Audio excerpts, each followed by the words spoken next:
నమస్తే, welcome to Andhra Prabha. This is Tejaswi. Tollywood young hero Raj తరుణ్పై అతని ప్రేయసి లావణ్య పోలీస్ స్టేషన్ను ఆశ్రయించడం హాట్ టాపిక్గా మారింది.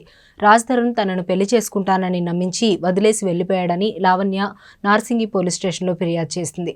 తాము విడిపోవడానికి కారణం ఓ సినీ నటి కారణమని, రాజ్ తరుణ్ను వదిలేయకపోతే చంపేసి బాడీ కూడా మాయం చేస్తున్నారని సినీ నటితో పాటు ఆమె సోదరుడిపై ఫిర్యాదు చేసింది లావణ్య. 11 ఏళ్లుగా రాజ్ తరుణ్తో రిలేషన్షిప్లో ఉన్నామని, గుడిలో కూడా పెళ్లి చేసుకున్నామని లావణ్య వాపోయింది. కానీ తన సినిమాలో నటిస్తున్న హీరోయిన్తో అఫైర్ పెట్టుకుని తనను వదిలేశాడని పేర్కొంది.